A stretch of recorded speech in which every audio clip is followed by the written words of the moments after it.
నమస్కారం అండి. మళ్ళీ శ్రీనివాస్ మీ ముందుకు వచ్చేసారు మళ్ళీ వీడియోతో.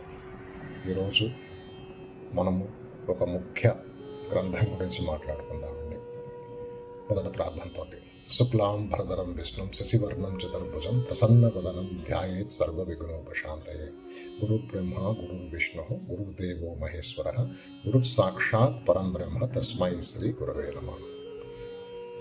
మనకందరికీ చాలా ఇష్టమైన గ్రంథము, హిందువులందరికీ పవిత్రమైన గ్రంథము, అందరికీ పవిత్రమైన గ్రంథము ఏదండి? భగవద్గీత అండి. భగవద్గీత సుమారు 5,000 సంవత్సరాల క్రితం శ్రీకృష్ణ పరమాత్మ కురుక్షేత్ర యుద్ధంలో అర్జునుడికి బోధించింది. భగవద్గీతలో ఎన్ని శ్లోకాలు ఉన్నాయండి? మొత్తం 700 శ్లోకాలతో కూడింది భగవద్గీత. వ్యాస భగవానుడు రాశారండి. 700 శ్లోకాలు కూడా శ్రీకృష్ణ భగవంతుడు పరమాత్మ చెప్పాడా? కాదండి. శ్రీకృష్ణ పరమాత్మ 574 శ్లోకాలు, అర్జునుడు 84 శ్లోకాలు, సంజయుడు 41 శ్లోకాలు, ధృతరాష్ట్రుడు 1 శ్లోకం, మొత్తం 700 శ్లోకాలు. ఇవన్నీ ఎందుకు చెప్పొచ్చానంటే మీకు, ఏమండి, మనము మన దైనందిన జీవితంలో ప్రతిరోజు మన ఉరుకుల పరుగుల జీవితంలో ప్రతి పనిలో విజయం సాధించాలి. అవునానండి. మనం పరిగెత్తేదే విజయం సాధించడానికి, మన కార్యసిద్ధి నెరవేరడానికి. తలపెట్టిన ప్రతి కార్యము నెరవేరాలి. విద్యార్థులు పోటీ పరీక్షల్లో అర్హులు కావాలి.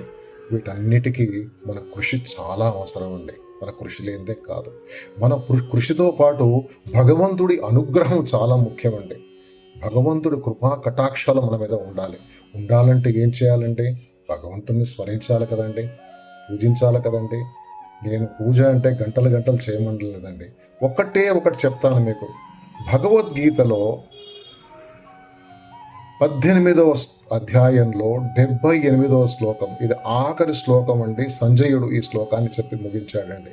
ఒకటే శ్లోకం నేను మీకు చెప్తాను. ఏ శ్లోకం అండి ఇది?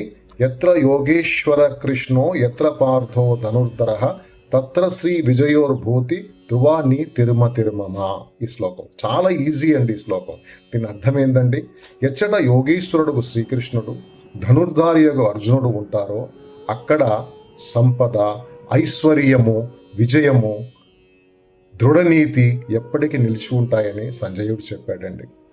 నా యొక్క విన్నపం ప్రతి ఒక్కరికి కూడా, ప్రతిరోజు మీరు పనికి వెళ్ళే ముందు, ఉద్యోగానికి వెళ్ళే ముందు, విద్యార్థులు కళాశాలకు వెళ్ళే ముందు, పాఠశాలకు వెళ్ళే ముందు, పోటీ పరీక్షలు రాసే ముందు ఈ ఒక్క శ్లోకాన్ని చదివి వెళ్ళండి.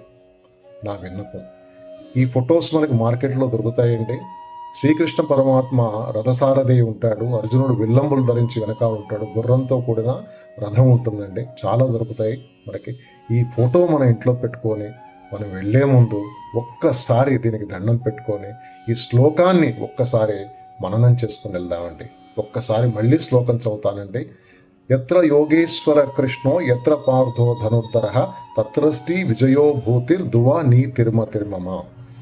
ఈ శ్లోకం చదువుకొని వెళ్ళండి. విజయం మీదేనండి. ప్రతి కార్యంలో మీరు విజయం సాధిస్తారు.